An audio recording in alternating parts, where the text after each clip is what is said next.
Hello and welcome to Sound Off with System 1. I'm your host, Krista Kornchuk, and I'm here today with our panel of experts to answer your questions about job search etiquette.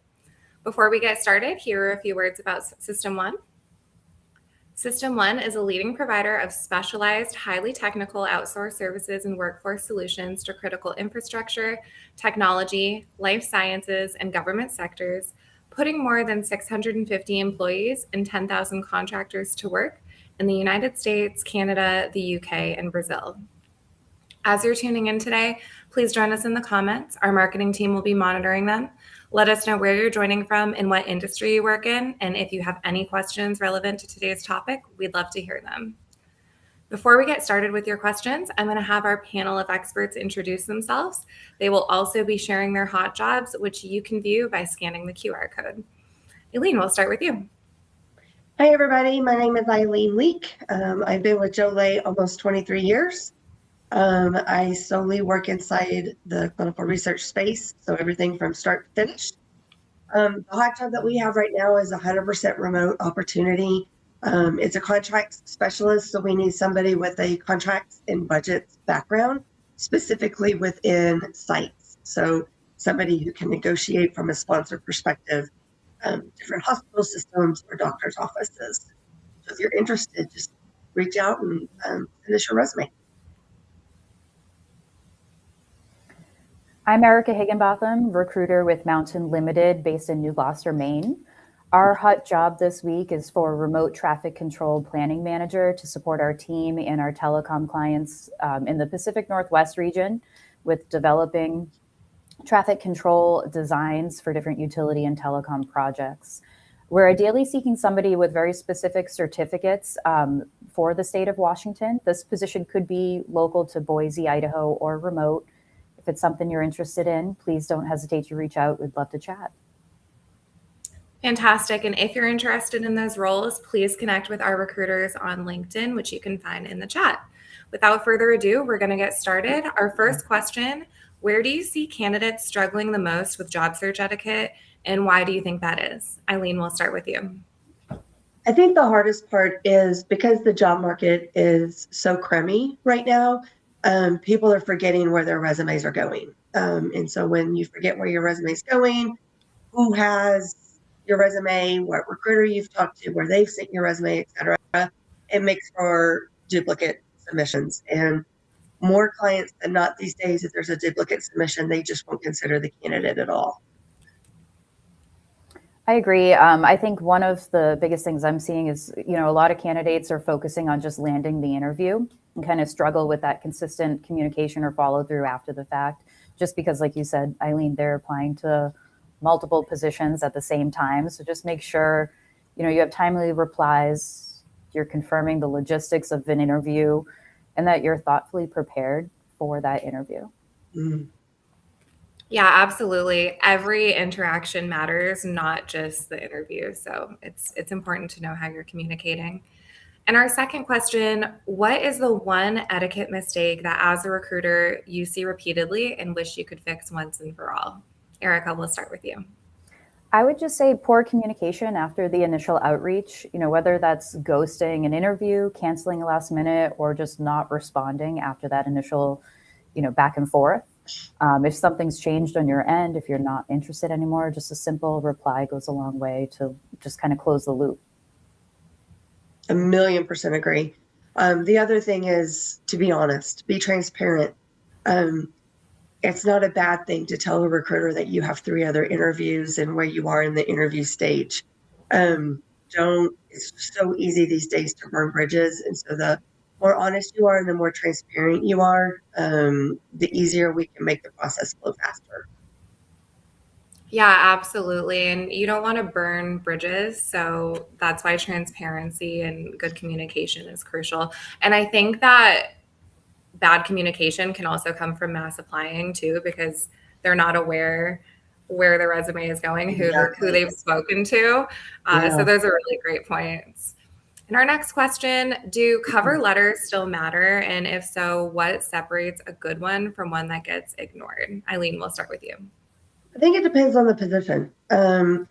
Depends on the type of candidate. Like, I think there's lots of of things that matter these days, and lots of different moving parts. So I don't think a cover letter is always necessary. If you have a generic letter that just kind of generically talks about your background, that's not necessarily a bad idea. If I do get a cover letter, I do use them, and I will use them to help sell or help promote a candidate to a specific manager, but I don't usually request them anymore. Yeah, I agree. If I get a cover letter, I'm using that as like kind of like a selling paragraph or selling tool for the candidate. Definitely industry specific. If you're applying for a writing intensive role or, something in maybe social work, then I think that would make more sense just to highlight, your experience or your approach to that industry. But yeah, not always vital. But if you do, just make sure if you have a generic one, you're kind of changing out the company name and position that you're applying for. Make those quick edits. Great point. Yeah, well said. And we have a good question from someone in our audience, a longtime Sound Off fan. Sean wants to know, is there anything I should avoid doing on my LinkedIn while job searching? It's a great question, Sean. I'm noticing sometimes on LinkedIn, it can feel a little like social media like. So I would that's a professional platform. So just make sure you're remembering that when you're posting or sharing things. It's more on the professional side versus, other types of social media platforms that can be used. I was going to say the same exact thing. I've noticed it's being used a lot to throw another recruiter under the bus, if you will, or to talk bad about a specific company because maybe they quote unquote ghosted you. Like Erica said, remember, this is a professional environment. This is not Snapchat or Instagram or anything like that. And every industry you work in is very small. Yeah, absolutely. And our next question, what are the most common interview etiquette mistakes you see, things that candidates may not even realize that they're doing? Eileen, we'll start with you. I am so guilty of this, but for me, it's filler words. See, I just did it again. It's using ums and ohs and knows and those kinds of things. A lot of that is based off of anxiety and a lot of it is based off of nerves. So before you go into the interview, maybe figure out some sort of way to just kind of calm yourself down, go in positive, know what you want to say, and just stick to what you know. I totally agree. Doing like a kind of like a mock interview to prepare. Something that I've noticed is just in like an initial recruiting call is candidates are very generic in their responses. So a recruiter or a hiring manager, they want to hear specifics about a project that you supported, a system that you worked in, or just like your day-to-day, what you're doing, versus, a vague answer that's, oh yeah, I've worked on that project in that system. Well, what did you do? So, be a little more specific. It makes it, more personable too. And yeah, I would just stay away from being super vague in your responses. Yeah, that's great. And practice not using filler words when you're sharing those examples. I know it's a really hard habit that I have trouble breaking as well. Our next question, oh, there, I did it again. Our next question, is it appropriate for candidates to ask about salary and benefits in an early interview? And when is the right time? Erica, we'll start with you. I think it's 100% appropriate to bring it up, in the initial conversation, but framing and timing is key on how, and doing that. No one wants to waste anybody's time, but you also want to be tactful in how you're asking that question. And it's so different now than the 30 years ago I started recruiting. It's not taboo to speak about salary anymore. Companies have budgets, companies have pay scales. It's a whole different world. So the sooner you talk about it, the better. And there's also lots of what I call HR laws. I don't know really what the companies can and can't ask and what we can and can't do. So make sure you know what you want, make sure you know what you're worth. And there's no problem in asking for it. And if they can't do it in the salary, maybe there's some bonuses or there's some different benefits that you might get to help make up for the difference. Absolutely. And a recruiter will help you navigate that process too. So definitely utilize our wonderful recruiters. Our next question, if a candidate hasn't heard back after following up, what should they do and what should they absolutely not do? Eileen, we'll start with you.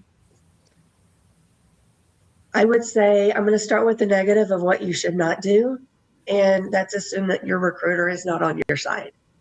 100% we are on your side. We want you to get this job. Unfortunately, we can't control what a client does. So we can't control if they say, I'm going to call you on Monday afternoon with the feedback, and then we don't hear from them till Thursday. I can't control that. There is, and I tell people all the time, there's no problem. Email me, call me. If you're getting anxious, you're getting nervous, let me know. But be careful how you phrase that, because remember, I'm on your side and I'm doing the best I can to get it. Yeah, I agree with that. I would say, after an interview, maybe follow up once or twice, maybe like a week apart. Make sure you're not venting your frustration about the process to the recruiter or the hiring manager too, because like Eileen said, oftentimes we're waiting for someone else to get back to us as well. On the flip side, as a recruiter, we need to also be transparent about the process and how long it may take. Sometimes we know a client drags their feet, it might be a little slower. Other times we know that they might get back to us within a day or two. So making sure we highlight that when we're talking to candidates is key too. And one more thing to add to that is most of the time, managers don't even have control. It could be way above their head because they're waiting on budget sign off. I mean, there could be a million reasons as to why. But again, it goes back to what I said before. Be open, be transparent, be honest. Absolutely. We have another audience question. I think a lot of people are relating to this, so I want to pull it up. How do you define breaks in your career experience? I'll answer that. So I think that is a fantastic question. I would say pre-COVID, we would be having a different conversation. But post-COVID, which I think is going to be the new way, is to be honest. Lots of companies are laying off. Lots of companies aren't hiring. You just have to be honest, because at the end of the day, it is what it is.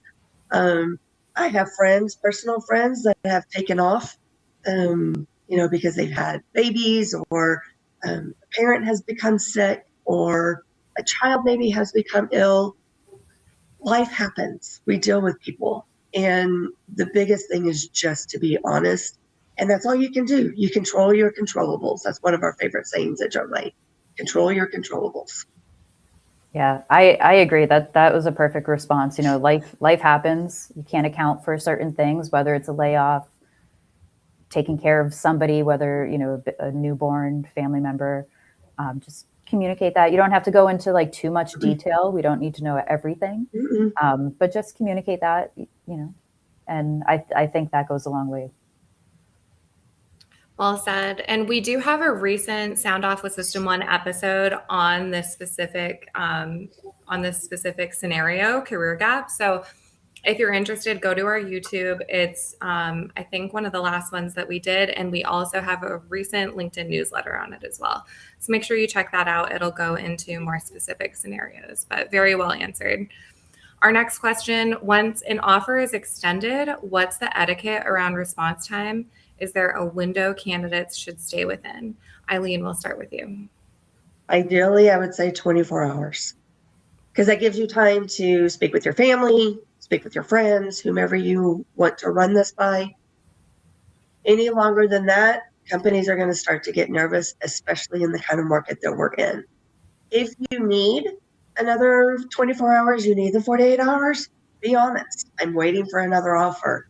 I'm waiting for my current company to see if they're going to give me a counter offer, whatever the situation is, honest. But 24 hours is ideal, no longer than 48. Yeah, I agree. I would say 1 to 2 business days for sure. At the point where you get an offer, I'm assuming that you're already comfortable with all of the information. It's just, did you, for lack of better words, vibe well with the person that you interviewed with and the atmosphere that you were in? So there should really be no question on, pay, benefits, responsibilities, really. So I would say 1 to 2 business days. If you get an offer on Friday, I would hope to get a response by Monday at the latest. Absolutely. And how should a candidate communicate that they're still interviewing elsewhere when they've received an offer? Erica, we'll start with you. Big on transparency. So just be transparent with that communication.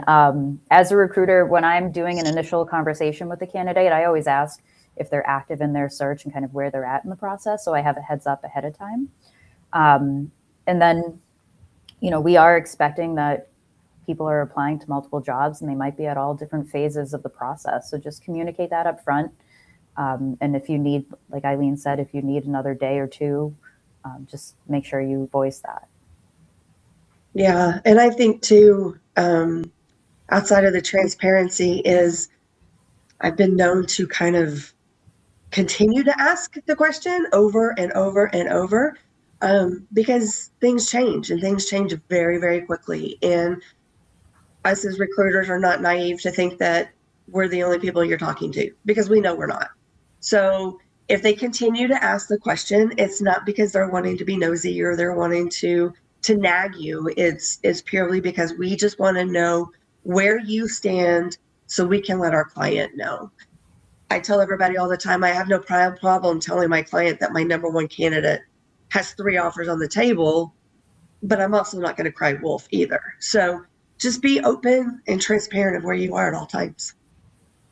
Absolutely. Transparency is definitely a theme.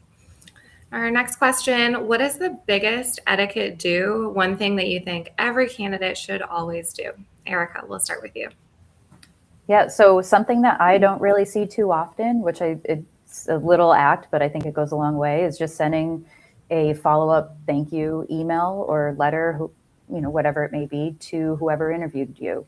That way you're just thanking them for their time, reiterating your interest in the position as well. That small act can go a long way. 100%. I would also say, going back to what I originally said at the beginning, is keep a spreadsheet of where your resume is. Know where your resume is going. Know what recruiter you're working on with which position. You're not going to remember all of that again, because we know you're sending out potentially hundreds of resumes in a few months. Just keep an easy spreadsheet of where you've been and where you've gone, if you've interviewed, when you interviewed, and who you interviewed with, because sometimes that can make a big difference. Yeah, that's great advice. I think I don't think a lot of people keep track, so it's very simple and it'll make a huge difference, like you said. Our last question, what is the biggest etiquette don't? One thing that's an immediate red flag. Erica, we'll start with you. I have 2. I would say, kind of speaking negatively about any past experience or manager can be a huge red flag right off the bat. And also treating everyone that you're speaking with during the process and as an obstacle to your end goal. Searching for a job, applying for a job, it's exhausting, time consuming. So there can be frustration there, but you want to make sure that you're being respectful to the recruiter, the receptionist, whoever it may be. Skills and experience, it's going to get you in the door, but your personality and professionalism will help determine if you're going to be a fit with that team. For sure. And to kind of follow up a little bit more on the negative speak of past positions, it's okay to sometimes say things in passing to a recruiter, but never do it in an interview. And if you don't know how to handle that, you don't know what to say because it was such a bad experience, maybe they were doing something that was illegal, or maybe it was something morally that you didn't approve of. Those are things are great and they're valid. Ask us how to handle that in a real interview situation, because that is a real life thing. But my biggest thing for the biggest etiquette don't is let your pride down. Don't let your pride take over your emotions. Again, it goes back to being the transparent individual. We know you're frustrated. This job market is very difficult. We know that, and we want to walk beside you. So don't automatically assume that I'm against you, because I'm not. I am absolutely for you, and we want to help you get that end goal, like Erica said. Well said. I think that's a great place to end it. we're out of time for today. But again, thank you to our panel and everyone that commented. We really appreciate you tuning in. Don't forget to follow us on LinkedIn if you're not already, and subscribe to our YouTube channel. Our next Sound Off with System 1 will be June 5th at 2 p.m. and we will have a live Q&A. See you there.